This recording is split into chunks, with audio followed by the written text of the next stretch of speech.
Husband ಏನಾದ್ರೂ ಹೆಚ್ಚು ಕಡಿಮೆ ಆದ್ರೆ ಏನು ನನ್ನ ಕರಿಬಾರ್ದಾ? ಸುಮ್ಮನೆ ಗಾಬರಿ ಆಗ್ಬೇಡಿ, ಸುಮ್ಮನೆ ಇರ್ರಿ. ಗಾಯ ಒಣಗಿದೆ, ಏನಾಗಿಲ್ಲ. ಇದನ್ನ ಹಾಕೊಳ್ಳೋ ಅವಶ್ಯಕತೆನೂ ಇಲ್ಲ. ಸುಮ್ಮನೆ ಇವತ್ತೊಂದಿನ ಇರಲಿ ಅಂತ ಹಾಕೋತಾ ಇದೀನಿ ಅಷ್ಟೇ. ಬ್ಯಾಂಡೇಜೇ ತೆಗೋಣ ಅಂತಿದ್ದೀನಿ.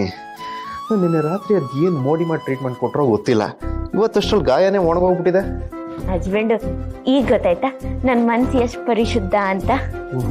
ಪರಿಶುದ್ಧ ತುಪ್ಪದ ತರಹನ? ಹಸ್ಬೆಂಡು ಗಾಯ ವಾಸಿ ಆಗ್ತಿದೆ ಅನ್ಕೂಡ್ಲೆ ನಿಮ್ ಬಾಲ ಬಿಚ್ಚಕ್ ಶುರು ಮಾಡಿದ್ರ?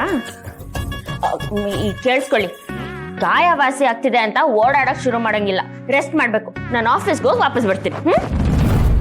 ಆಫೀಸ? ಏನು ಆಫೀಸು? ಅಂದ್ರೆ ಅಂಗಡಿ ಹಸ್ಬೆಂಡು. ನನ್ಗದು ಆಫೀಸೇ ಅಲ್ವಾ. ಇವತ್ತು ಸೆಕೆಂಡ್ ಟಾಸ್ಕ್ ಇದೆ, ಎಲ್ಲೂ ಹೋಗ್ಬಿಡಿ ಅಂತ ಹೇಳಿದ್ದೆ ತಾನೆ. ಅಷ್ಟು ಬೇಗ ಮರ್ತ್ಬಿಟ್ರಾ? ನೆನಪಿದೆ ಹಸ್ಬೆಂಡು. ನೆನೆ ತರ ಏನೋ ಆಗಲ್ಲ, ಬೇಗ ಬಂದ್ಬಿಡ್ತೀನಿ.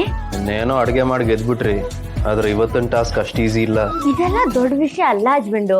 ನಾನು ಊರಲ್ಲಿ ಎಲ್ಲ ಮಾಡಿದ್ದೀನಿ. ರಾಗಿ ಬೀಸಿದ್ದೀನಿ, ಒಂದ್ ಕೈಯಲ್ಲಿ ಮೆಣಸಿನ್ಕಾಯಿನ ಕುಟ್ಟಿ ಪುಡಿ ಮಾಡಿದ್ದೀನಿ. ನಾನೇ ಗೆಲ್ಲೋದು, ನೀವೇನೋ ತಲೆ ಕೆಡ್ಸ್ಕೊಬಿಡಿ. ಆಯ್ತಾಯ್ತು. ಸರ್, ನಂಗೊಂದು ಡೌಟು. ಏನು? ನೀವು ಡೈಲಿ ಅಂಗಡಿಗೆ ಹೋಗ್ತೀರಾ ಇಲ್ಲ ಅಂಗಡಿ ನೆಪ ಹೇಳ್ಕೊಂಡು ಬೇರೆ ಎಲ್ಲಾದ್ರೂ ಹೋಗ್ತೀರಾ? ಯಾಕೆ ಹಸ್ಬೆಂಡು, ನಿಮ್ ನನ್ನ ಮೇಲೆ ನಂಬಿಕೆ ಅಲ್ವಾ? ನಂಬಿಕೆ ಇದೆ, ಆದ್ರೆ ಇಂಟರ್ನ್ಯಾಷನಲ್ ಕಂಪ್ನಿಲಿ ಕೆಲಸ ಮಾಡೋರು ನಿಮ್ಮಷ್ಟು ಬ್ಯುಸಿ ಇರಲ್ವಲ್ರಿ, ಅದಕ್ಕೆ ಕೇಳಿದೆ. ನಿನ್ನೆ ನಾನೇ ನಿಮ್ಮ ಅಂಗಡಿಗೆ ಬರ್ತೀನಿ ಅಂತ ಹೇಳಿದ್ರು, ಯಾಕೆ ಒಪ್ಲಿಲ್ಲ ನೀವು?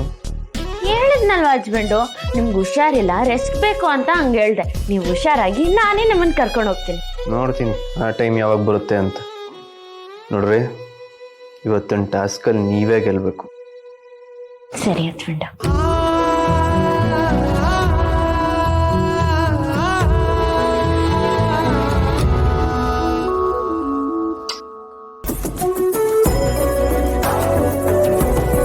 ಹಸ್ಬೆಂಡು, ಬರೀ ಹಣೆ ಕೊಟ್ರೆ ಸಾಕ?